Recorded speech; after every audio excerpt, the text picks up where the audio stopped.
Hello and welcome. This is a recap for those of you who were not able to make it to the professional development meeting earlier today. Just going to go over a few of the points that we made during the meeting. So we're going to talk about teaching in this new environment. All of you have now had to have your classes moved online or to WebNet.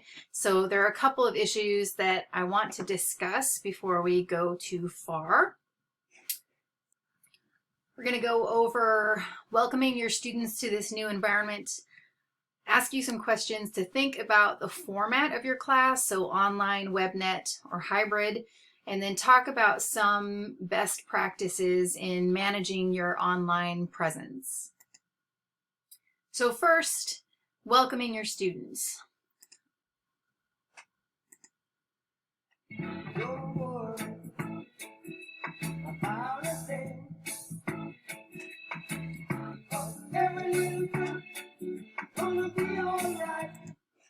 Okay, so a little levity there.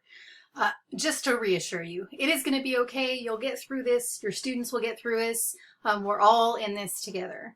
But right now, you are probably really worried about transitioning to online, figuring out how you're going to replicate your course. It's probably really stressful for you. I just want to remind you that it's probably even more stressful for your students. So your students started this semester with the assumption that they were going to have a particular load of classes in a particular format, and right now all of them are taking all of their classes in the online format. So for many of our students, that means they're taking 18 hours. That's a massive load. And the workload in online is often much higher than in class. So often when students come to class, they don't necessarily have to have anything written or prepared for class. They show up for class. You talk to them about what's happening that day, whatever the content is. They give you feedback through their verbal and nonverbal participation, and they're done. All they have to focus on are their assignments. Once we move everything online, now if they're taking 5 or 6 classes, that's multiple hours a day of discussion, posts that they have to write, assignments that they have to put together. So it's a lot. On top of that, many of our students right now are losing their jobs. Campus has just closed campus housing, so they have to move out. Some of them don't have a place to stay. So just remember, you are stressed, of course, and that's important, but your students are also really freaking out right now. So here's some ways to make that transition a little bit better. The first recommendation is to create some sort of question and answer or office hours forum in your online class. This is a place where students could post questions if they have concerns. They could get information from you, and it's asynchronous, so it's available throughout the rest of the term. I would also really recommend giving students a tour of your new course. So the first day of class, you probably go over the syllabus. You tell them what to expect. You tell them what the class is going to be like. You may have already done that if you were in a semester course. If you're just starting an 8-week course, this might be the first time, but you should do the same thing. Figure out a way to talk to students about the expectations of the course, what it's going to look like, where they can find information. So if you've uploaded files to Canvas, if you have course materials, give them a little orientation to what to expect for your course. When you talk to students, I think it's really important to be vulnerable, to let them know that we are all in this together, that you are stressed, that you're worried about how things are working out, and you're doing the best that you can. Let them know that you're also in a position of transition and difficulty. It helps a lot. It will help a lot for them to feel like you're all in it together. Overall, right now, if you have not already, make sure you communicate whatever your expectations are in this new environment. Make sure that tell them that you are committed to supporting their learning, but it's also a good time for you to think through your teaching philosophy and what's important to you. So here's mine.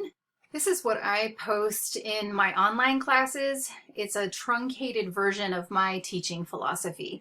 So I thought about what I really think is important, what I think helps students to learn, how I want to be as a teacher. For me, the main principles are I think learning should be exciting, I think learning should be relevant to students, and I think learning should be rigorous and challenging.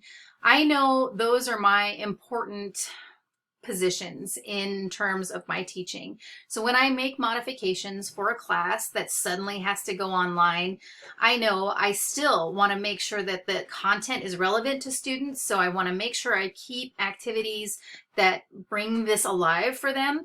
I want to find a way to make it fun for them. So the learning should be exciting means I want to do something that's interactive. I want to do a variety of formats, whatever. And then I do still want it to be rigorous and challenging. So things will have to change in the online environment, but I need to remember that I still want students to be able to learn. It just, that might look a little bit different right now since we are transitioning to a new modality. Speaking of which, you have a few options right now. So everybody's talking about moving classes quote unquote online, but that can mean a number of things. It's important to think about what would work best for you. So the options we have right now, you could make your classes just full WebNet classes. You all now have a WebNet account. You can use that to replicate your face-to-face classes as much as possible. So you can set up your class so that you're delivering class lectures and the students are all in the class having discussions in real time through WebNet. There will be some modifications necessary for that, of course, but that's going to be the closest to replicating what you've done in your face-to-face classes. One caveat to that, if you are teaching the 8-week night classes, 4 hours of WebNet is a lot. It's a lot for everyone, for you to kind of maintain that kind of energy, for students to be able to sit there in that space for 4 hours. So just think about that. If you decide to use WebNet, because that helps reproduce the sense of community and interaction, which is beneficial, how are you going to change it if you go with a full WebNet platform? Other people are going fully online. So they're putting all of their lectures online, they're putting discussions online, assignments online. And the advantage of this is that the material is all available on demand for students. Students don't have to be in a particular time and place to access the course material.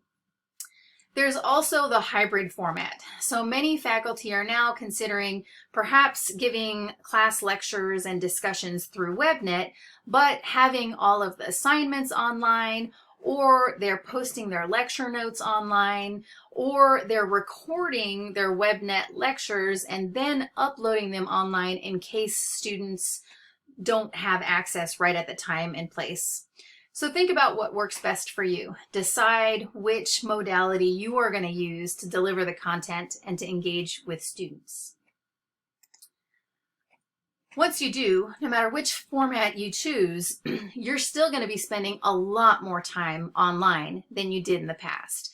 So it's important to really think about who you are and how you're going to be online and what students can expect from you. One thing that I will ask is for you to ask yourself, how have things changed for you because of the radical shifts in this teaching and learning environment? So ask yourself about your expectations and how they've changed in terms of the way you teach, how you grade, or what assignments you assign.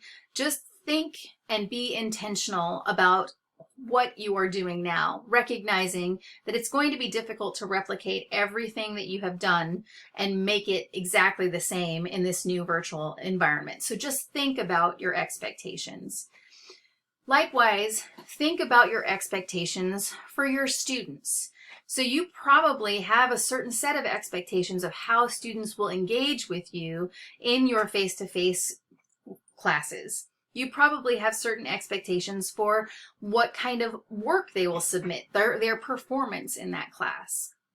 Think about the radical changes that your students are going through and that you are going through, and be clear about what you expect from students. So how do you expect them to engage with the material? What kind of work do you expect them to submit to you, and then how you will evaluate it. It's not that you have to change anything necessarily because you're in a new environment, but things are really different now. So I just want you to think and be intentional about what you're doing next. As you do this, it's important to remember that students are now taking a full load of online classes. That fact may cause students a lot of anxiety just because of the radical changes, even if the workload hasn't changed, although in many cases the workload is much higher now for students than it was 2 weeks ago. Think about that factor and how that influences their ability to consume and retain the material that you're presenting. Once you've worked on all of that, now think carefully about how you are going to present online. So here's a series of recommendations from the Association of College and University Educators. They have a lot of great resources about how to put classes online and what the best practices are in terms of online and virtual teaching. Some of them are for you to think about your time online and for you to schedule time online.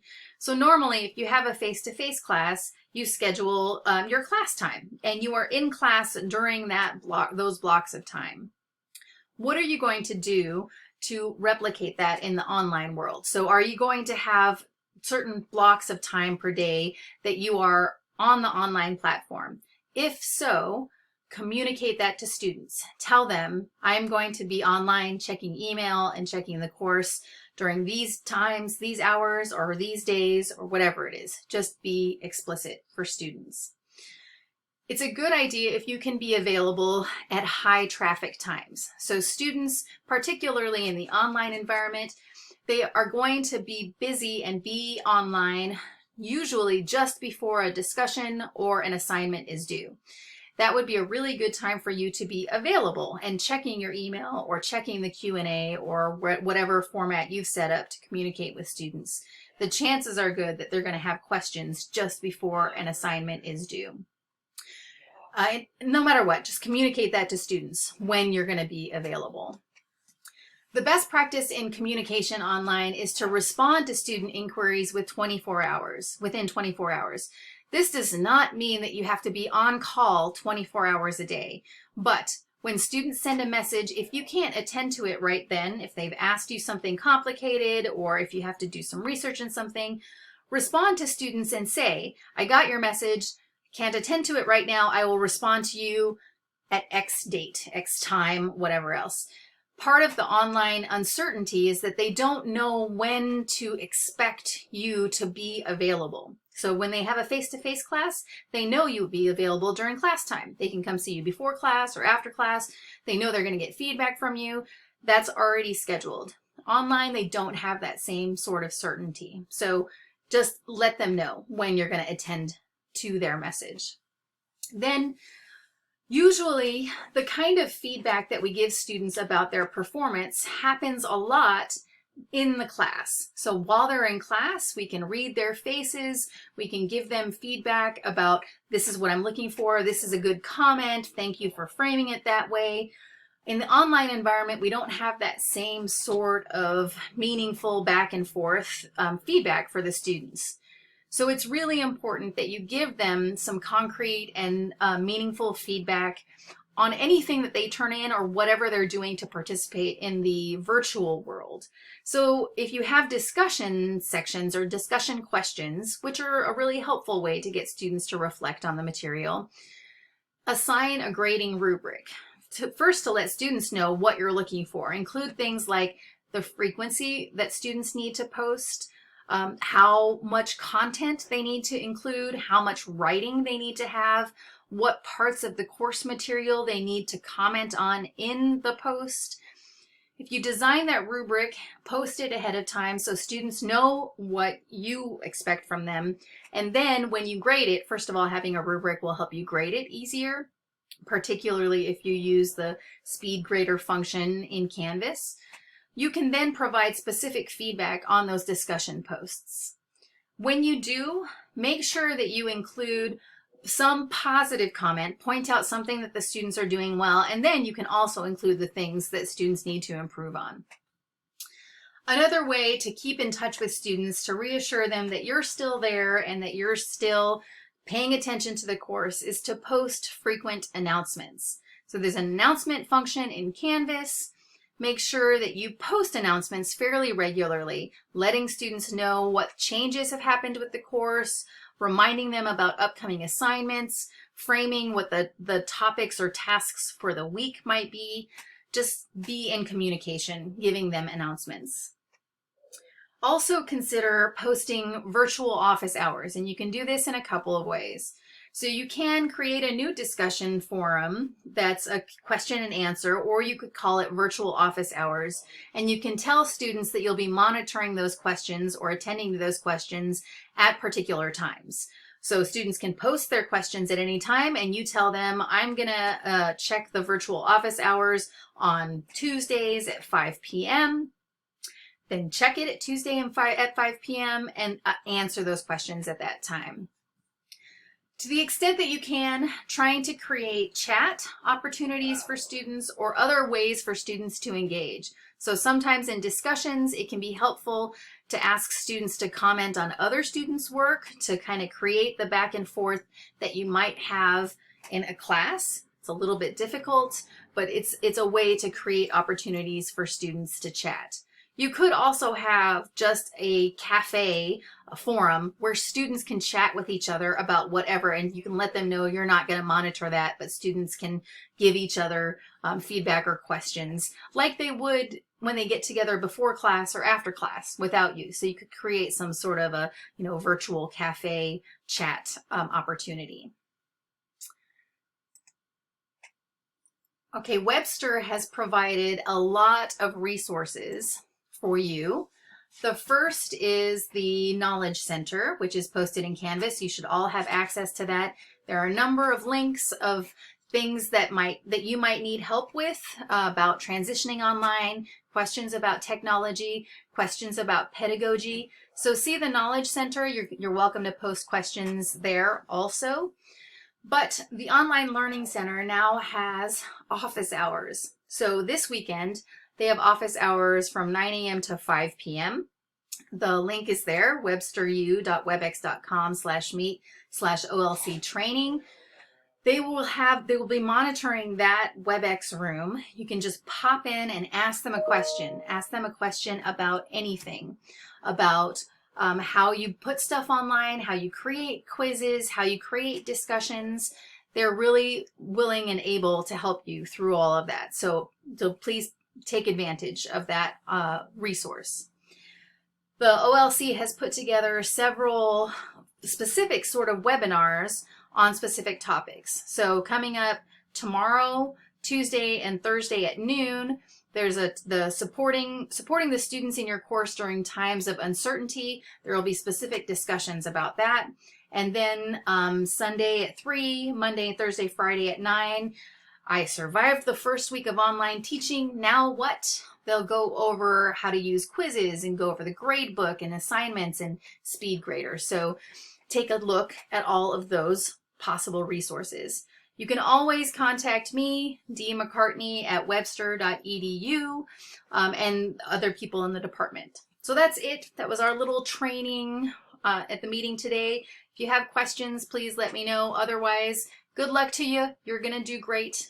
Talk to you soon.